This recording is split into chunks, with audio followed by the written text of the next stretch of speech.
જીવનના દરેક દુઃખોમાંથી મુક્ત કરનારા ભગવાન શિવ છે. જેને શિવ ભક્તિ મળે છે સમજો એનો જન્મ સફળ છે.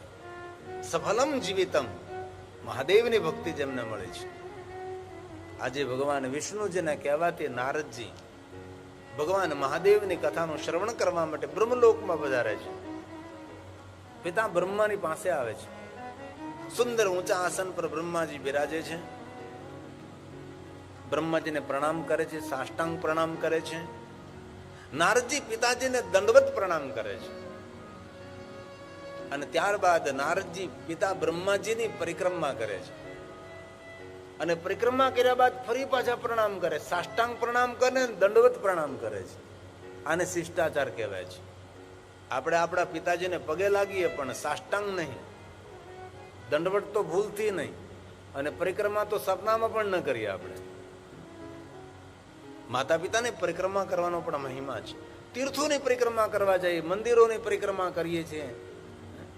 અવસર મળે તો માતા પિતાની પરિક્રમા, સદગુરુની પરિક્રમા, આપણા શાસ્ત્રોની આપણે પરિક્રમા કરીએ છીએ.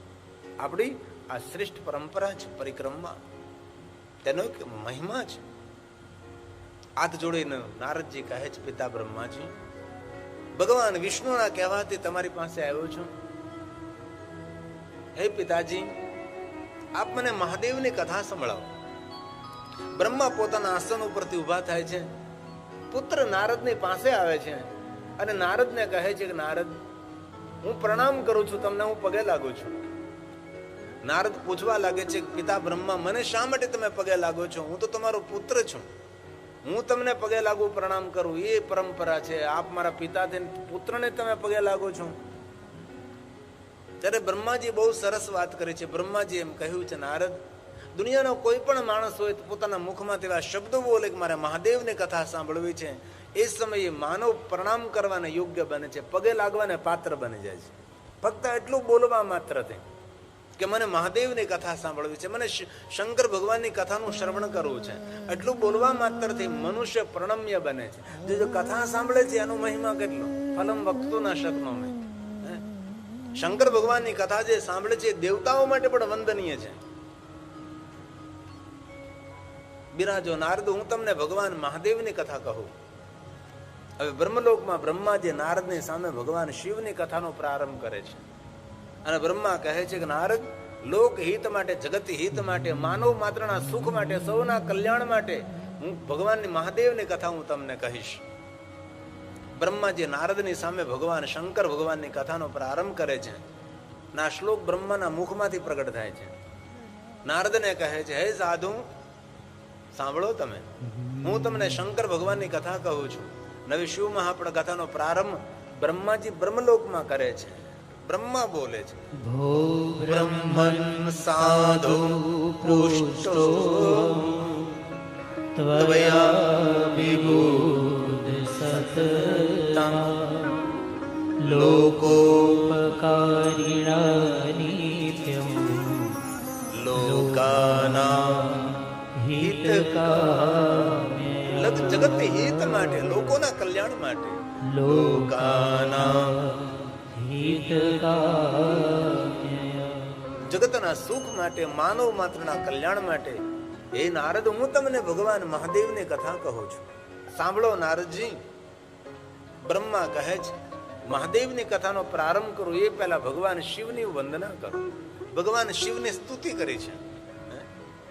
રોજ ભગવાનની સ્તુતિ કરવી જોઈએ, ભગવાનની પ્રાર્થના કરવી જોઈએ, ભગવાનનું સ્તવન કરવું જોઈએ, અષ્ટકના પાઠ કરવા જોઈએ, ભગવાનનો મહિમા ગાવવો જોઈએ, રોજ પુરાણનો પાઠ કરવો જોઈએ. વધારે નહીં, શ્લોકમ શ્લોકાર્થ, અડધા શ્લોકનો પણ પાઠ કરીએ, કોઈ ધર્મશાસ્ત્રનું વાંચન કરીએ રોજ. આજે મોબાઈલે પુસ્તકોની હત્યા કરી નાખી છે. પહેલા તો માણસ કોઈ રેલ સ્ટેશને બેઠો હોય, બસ સ્ટેન્ડે બેઠો હોય, કોઈ જગ્યાએ બગીચામાં બેઠો તો તેના હાથમાં પુસ્તક હોય, વાંચન કર. ડાયો માણસ, જેને જીવનમાં કંઈ કરી છૂટવું છે, જેને પ્રગતિશીલ જીવન બનાવવું, તેના હાથમાં પુસ્તક હોય. આજે તમે જુઓ, દરેક યુવાન યુવતી કોઈ પણ જગ્યાએ બેઠા એ લોકો મોબાઈલમાં હોય છે. અને મોબાઈલ એવો વિચલિત છે કે એક સરખું ના જોવે, બદલા જ કરે, બદલા જ કરે, બદલા જ કરે, બદલા જ કરે, તળિયું જ ના આવે. કાલે અમે ગંગા કિનારા વિચરણ કરવા ગયા હતા તો કેટલા યુવાન દીકરા દીકરીઓ ગંગા કિનારે બેઠા હતા. ગંગાના જલ પ્રવાહ અમે તેનું ધ્યાન નહીં હતું, તે સૌનું ધ્યાન મોબાઈલમાં હતું. અમે બધા નીકળ્યા હતા તો જેને જુઓ તેનું ધ્યાન મોબાઈલમાં હોય છે. ભલે જરૂરી છે, તે આવશ્યક છે જાણવું જોવું, પણ આજે વિચારને ખતમ કરી દીધા છે મોબાઈલ. આવી બની ગયો આપણા વિચારો ઉપર. આપણે શું કરવું છે તેનો વિચારવા જ નથી દેતો. ઘણી બહેનોને બપોરના 12 વાગી જાય, હું ભોજન બનાવું તે વિચારવાનો સમય મોબાઈલ નથી આપતો. બપોર આમ ખબર ન પડે કે 12 સાડા 12 થઈ જાય તો પતિદેવ આવે ને જયારે ફૂફાડા મારવા લાગે ત્યારે ખબર પડે કે ઓ 12 વાગી ગયા, મેં કઈ કર્યું નહીં છે. એટલો મોબાઈલ હાવી થઈ ગયો છે. તેથી આપણે યુવાન દીકરા દીકરીને આપણે કહીએ થોડા મોબાઈલથી દૂર રહે. મોબાઈલ એ બોમ્બ છે. જો આ છોકરાઓ બધે તમે ટેલિવિઝનમાં જો, અને આની શું હાલત થવાની છે. સુવો ત્યારે પણ મોબાઈલ 3 ફૂટ દૂર મૂકી દો, દૂર રાખો તેને. જરૂરી છે, તેનો વિરોધ નથી, પણ પ્રમાણસર. ઘણા લોકો હિમાલયની યાત્રા કરતા મેં જોયા છે, હિમાલય પહાડોમાં ફરતા ઘૂમ ઘૂમ ઘૂમ ઘૂમ ગાડી જતી હોય, વેલીને કંદરા જોવાનું ચૂકી જાય છે. હિમાલય પહાડની ચટ્ટાનો જોવાનું ચૂકી જાય, વૃક્ષોની ઘનઘોર ઘટા જોવાનું ચૂકી જાય, ભાગતો ભાગતો જલ પ્રવાહ અને બહેતા ઝરણોને જોવાનું ભૂલી જાય, અને મોબાઈલનો જોતા જોતા હિમાલય પહાડની યાત્રા કરતા હોય. તમે જોતો ખરા, જે નજારો જોવાનો છે, જે વાસ્તવિકતા છે, જે જીવંત દ્રશ્ય છે, એની પાસે એ સૂઝ નથી કે આપણે એ જોવું જોઈએ, મોબાઈલ જોવો જોઈએ. તેથી અત્યારે ઉપવાસ કરવાની જરૂર નથી, ત્યારે મોબાઈલનો ઉપવાસ કરવાની જરૂર છે. ચાલો ભાઈ, 1 દિવસ માટે હું મોબાઈલ નહીં વાપરું, 1 કલાક માટે નહીં વાપરું. કેટલું મોટું કામ થઈ શકે છે. કઈ વિચારોનો સમય આપણને મળે છે. બ્રહ્મા નારદને કહે છે, નારદ સાંભળો, હું ભગવાન શિવની સુંદર સ્તુતિ કરું છું. અને બ્રહ્માજીએ મહાદેવની સ્તુતિ કરી છે. આટલી સુંદર સ્તુતિ છે, બહુ લાંબી છે, પણ એ તો કોરોના કાળમાં પૂરી સ્તુતિનું ગાયન મેં કર્યું હતું. પણ અત્યારે તો આપણે એકાદો શ્લોક બોલી નાખીએ અને ધીરે ધીરે કથામાં પ્રવેશ કરીએ. આપણે નમસ્કાર કર્યા છે બ્રહ્માજી, ભગવાન શિવને પગે લાગ્યા છે. કથા શિવની કહેવાની છે. એ પહેલા શિવજીને વંદન કરે છે, મહાદેવને પ્રણામ કરે છે. નમો અનંત રૂપા, અનંત રૂપ ભગવાન શિવનું. શિવનું કઈ એક રૂપ થોડું છે? વરસાદની જેટલી ધારાઓ એટલા મહાદેવના રૂપ છે. આ જગતની અંદર જેટલા જંગલના વૃક્ષો છે ને, વૃક્ષોના જેટલા પાન છે એટલા મહાદેવના રૂપ છે. આસમાનમાં જેટલા તારાઓ છે એટલા શિવના રૂપ છે. સાગરમાં જેટલા જલકણ છે એટલા ભગવાન શિવના રૂપ છે. અનંત રૂપાય નમઃ, અનંત સ્વરૂપાય નમઃ. આ શિવજીના નામો છે. અનંત રૂપાય નમઃ, અનંત સ્વરૂપાય નમઃ, ઓમ અનંતાય નમઃ. ઓ શિવ છે જે અનંત છે. હરિ અનંત, હરિકથા અનંતા, કહી સુનઈ બહુ વિધિ સબ સંતા. આપના અનંત રૂપોને હું પ્રણામ કરું છું ભગવાન. મારા પ્રણામનો સ્વીકાર કરો. હું તમને નમસ્કાર કરું છું. નમો નમો અનંત રૂપાય નીલકંઠ નમોસ્તુતે અવિજ્ઞાત સ્વરૂપાય કૈવલ્યાય મૃતાય ચ કૈવલ્યાય મૃતાય. શિવજીને માટે કેટલું સુંદર બ્રહ્માજીએ કહ્યું છે. મૂળ રૂપને કોઈ નથી જાણતો. મહાદેવજી કોણ જાણે મહાદેવના રૂપને? કોઈ નહીં. અવિજ્ઞાત, કિસી કો વિજ્ઞાન નહીં है. લેકિન તમારા અનેક રૂપોમાં મને નીલકંઠ બહુ વાલો લાગે છે. ભગવાન શંકરજી કાળકોટના નામનું જાહેર પીધું, કંઠમાં વિશે રાખ્યું છે નીલકંઠ, જેમનું નામ છે. અહીં ઋષિકેશ હિમાલય પહાડ પર ભગવાન નીલકંઠનું સુંદર શિવલિંગ છે. દુકાનોથી ઘેરાઈ ગયું છે.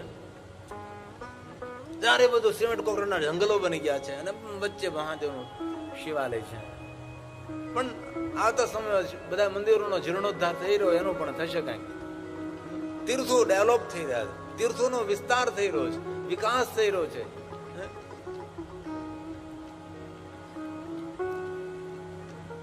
વધારે તો નથી કહેતો, પણ કોણે ખાંચકેથી માળી સમાજને ગોતીને સંગઠિત રહેજો. સમાજ ભણી ગણીને શિક્ષિત બને જરૂરી છે, પણ તેના કરતા સમાજનું રક્ષા થાય એ પણ બહુ જરૂરી છે. આપણા સમાજના કોઈ પણ માણસને કાંઈ પણ પ્રકારની તકલીફ પડે, એક એક સમાજનો માણસ એની પડખે ઉભો હોવો જોઈએ. કલિયુગે શક્તિ સંગે, કલિયુગની શક્તિ સંગઠનમાં છે.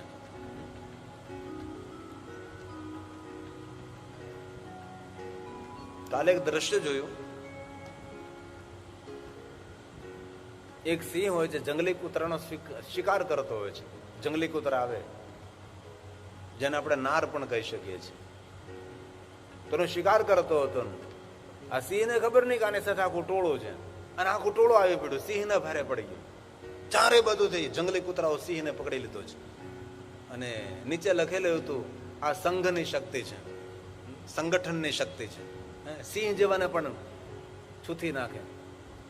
તેથી આ તમે જે હરિદ્વારમાં કથા કરી એ પણ એક પ્રમાણ તો છે ને, તમારા સંગઠનનું પ્રમાણ છે ને. તમે સંગઠિત છો તો આ તમે હરિદ્વારમાં આવીને શિવ કથા કરી શક્યા છો.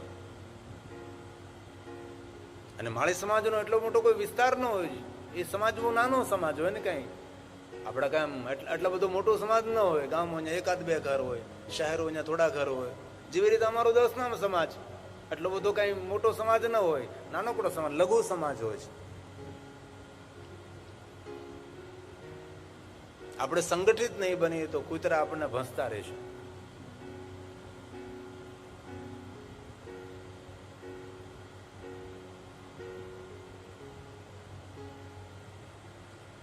બ્રહ્મા નારદને કહે છે, નારદ, મૂળ રૂપને તો હું નથી જાણતો, પણ નીલકંઠ રૂપ જે મહાદેવનું છે મને બહુ ગમે છે. મારું વહાલું સ્વરૂપ છે તે. નારદે બ્રહ્માજીને પૂછ્યું પણ ખરું કે પિતા બ્રહ્માજી, ભગવાન શિવના તો બહુ જ બધા રૂપ છે. ગંગાને ધારણ કરી એ કેટલું સુંદર રૂપ ભગવાન શંકરજીનું છે. નૃસિંહ ભગવાનને શાંત કર્યા એ કેટલું સુંદર ભગવાન શિવનું રૂપ છે. પાર્વતી સાથે સુંદર મંગલ ફેરા કરતા એ કેટલું સુંદર ભગવાન શિવનું રૂપ છે. આવા તો ભગવાન શંકરજીના અનેક અનેક રૂપો. ગજાસુર સાથે યુદ્ધ કરતા હતા, ભીલડી સાથે ભગવાન શિવ નૃત્ય કરતા હતા. આમાંથી એક પણ રૂપ તમે પસંદ ન કર્યું, અને આજે એમ કહો છો કે નીલકંઠ રૂપ મને વહાલું છે. શા માટે? ત્યારે બ્રહ્માજીએ નારદને એમ કહ્યું કે જગતના હિત માટે ને દેવતાઓના દુઃખને દૂર કરવા માટે જેને વિષપાન કર્યું છે, અને દુનિયામાં વહાલો એ જ લાગે છે બીજાના દુઃખને દૂર કરે છે, બીજાના દુઃખમાં ભાગ લે છે, એ જ માણસ સારો લાગે છે. મરદાની તો તેમાં કહેવાય છે જે બીજાના આંસુ લૂછે છે. બાકી મોટી મૂછું તો બિલાડાઓને હોય છે અને ઉંદરડાને હોય છે, હે ને. મરદાનગી આપણી એમાં છે કોઈના આંસુ લૂછે, કોઈના દુઃખમાં ભાગ લઈએ આપણે, એ મરદાનગી છે. બ્રહ્માએ નારદને કહ્યું કે નારદ, શંકર ભગવાને જગતના હિત માટે, લોક હિત માટે અમૃતની અપેક્ષાઓ નહીં રાખી વિષપાન કર્યું છે. તેથી શંકર મને બહુ આલા છે. દેવતાઓને રક્ષા માટે. આપણે સૌ જાણીએ છીએ જગત પ્રસિદ્ધ એ કથા છે કે સમુદ્ર મંથન કરતે સમય કેટલું કેટલું મૂલ્યવાન વસ્તુ નીકળી. ભગવાન શિવજી તેની એક પણ અપેક્ષા ન કરી. ભગવાન શંકરજીએ પ્રસન્નતાપૂર્વક જગત હિત માટે, લોક હિત માટે વિષપાન કર્યું છે. તેથી નીલકંઠ નામે ભગવાન શિવ પ્રસિદ્ધ થયા છે. નારદ, મને ખબર નથી. નાંતમ દેવા વિજાનંતી. મૂળ રૂપને હું જાણતો નથી. હું નહીં, પણ દેવતાઓ પણ નથી જાણતા.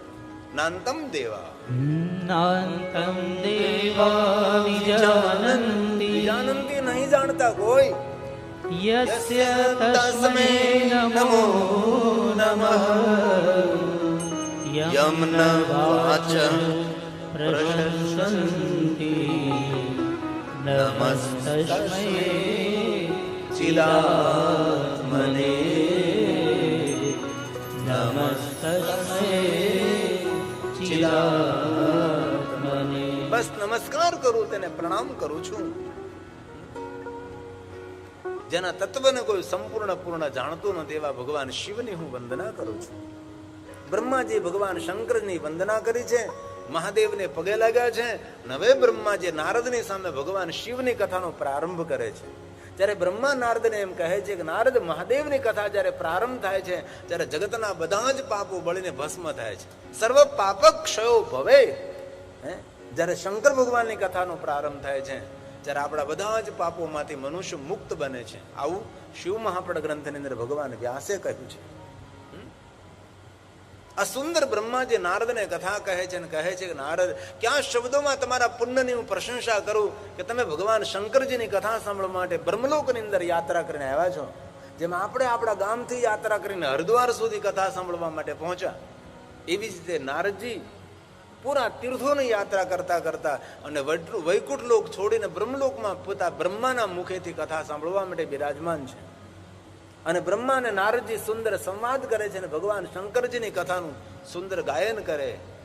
અને બ્રહ્મા બોલે છે અછુત્વા સર્વલોકાના યચ્છુત્વા સર્વલોકાનાં જગત હિત માટે, લોક હિત માટે, સર્વના પાપના નાશ માટે સર્વ પાપ ક્ષયો ભવે તદહં તે પ્રવક્ષ્યામિ શિવ તત્વં નામયં શિવ તત્વં નામયં. શિવનું નામ લઈને હું તું બંને શિવને યાદ કરીએ. વક્તા એકલા નહીં, શ્રોતા પણ સાથે શિવને યાદ કરે. અને શિવને યાદ કરીને ભગવાન શિવનું નામ લઈએ આપણે. ભગવાન શિવની કથાનો હવે બ્રહ્મા પ્રારંભ કરે છે. શિવ તત્વમ નામ અયમ, હું એકલો નહીં, તમે હું બંને મહાદેવને યાદ કરીએ અને શિવને યાદ કરતા કરતા શિવની કથાનું શ્રવણ કરીએ. પણ હે નારદજી સાંભળો, શિવ તત્વને હું જાણતો નથી. શિવ તત્વ મયા નેવ, હું નથી જાણતો. એમની કથા તમને કહીશ પણ આ તત્વને હું નથી જાણતો. આવું કોણ કહે છે? બ્રહ્માજી. શિવ તત્વં મયા નથી જાણતો, મને ખબર જ નથી કોણ છે. અને બધું અનુમાન છે ભાઈ, કોણ છે ને ક્યાં છે ને કેવો છે ને ખબર નહીં. ગુણરૂપ રંગ નહીં એસા હે ઠિકાના, કોઈ તો હે ન જાના મેં, કોઈ નથી જાણતું.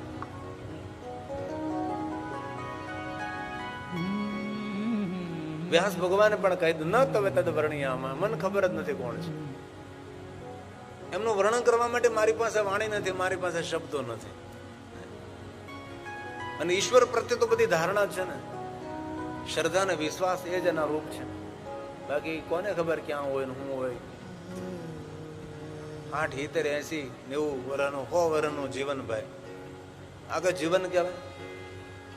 દુર્લભો મનુષ્ય દેહ દેહી નામ ક્ષણ ભંગુરા. 100 વર્ષમાં બધું છોડીને જતું રહેવાનું, આ કાંઈ જીવન કહેવાતું છે? એટલું જ તે, એટલું જ રહેવાનું હોય. 100 વર્ષ તે ભગવાનને ક્યારે કહ્યું આવું કઈ હતો છે? થોડુંક તો વધારો. બ્રહ્મા કે મને ખબર નથી કોણ છે, ક્યાં છે ને કેવો છે. આ બ્રહ્મા બોલ્યા, બહુ સુંદર શ્લોક છે. શિવ તત્વં મયાનેવ વિષ્ણુનાભિયથારથઃ જ્ઞાતજે ચ પરમં રૂપં મદભૂતં ચ પરેણન મદભૂતં ચ પરેણન. લેકિન મુજે ભરોસો છે, કોઈ તો છે. જયારે મહાપ્રલય આવે ત્યારે કાંઈ રહેતું નથી, પણ એ તો રહે જ. મહાપ્રલય કોને કહેવાય? પૃથ્વી પણ ન રહે અને મહાપ્રલય કહેવાય.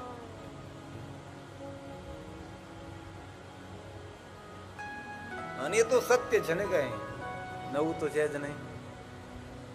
આજે વિજ્ઞાન પણ જાહેર કર્યું કે ધીરે ધીરે પૃથ્વી પણ અંતરિક્ષમાં જતી રહે છે. પૃથ્વીથી સૂર્ય દૂર જતો રહેશે. ધીમે ધીમે સૂર્યનો પ્રકાશ પૃથ્વીને મળતો બંધ થઈ જશે. ધીરે ધીરે સમંદર ધરતી પર આવતો થશે. ધીરે ધીરે સમુદ્રનું પાણી પણ સુકાઈ જશે. અને મહાપ્રલય કહેવાય છે.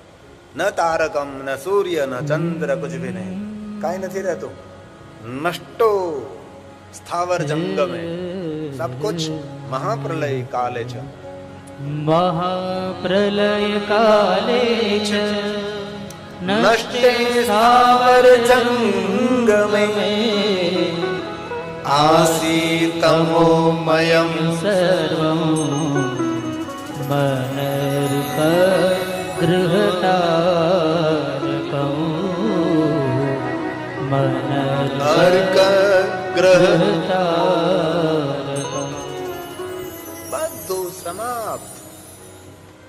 चंद्रमा नहो रात्रम, अचंद्रमा, न चंद्रमा रहेगा, न रात्रि रहेगी, न कोई अग्नि रहेगा, न जल रहेगा, न स्थल रहेगा, कुछ भी नहीं. अहम निर्विकल्पो निराकार रूपो, कुछ भी नहीं रहेगा. सब कुछ शांत. ये महाप्रलय जયારે આવે ત્યારે એ શિવ તો નિરંતર રહે છે. જે તત્વનું વર્ણન વેદ પુરાણ પણ કરી ન શકે એ તત્વ નિરંતર રહે છે. જે તત્વનું વર્ણન અવિદ્યતે ચકિતમ ચકિત મતલબ ભયભીત થવું, સચકિતમ. વેદ પણ એ તત્વને જાણવા માટે પ્રયાસ કરે છે. વેદોની વાણી પણ ત્યાં અટકી જાય છે. બ્રહ્મા નારદને આ તત્વની વાત કરે છે. યદસ્તિ શ્રુતિ પુનઃ શ્રુતિ પુનઃ પુનઃ એમ કે વારંવાર એમ કહે છે ખબર નથી કોણ છે, પણ કોઈ છે. કોણ છે? સત્ય જ્ઞાન અનંતમ છે.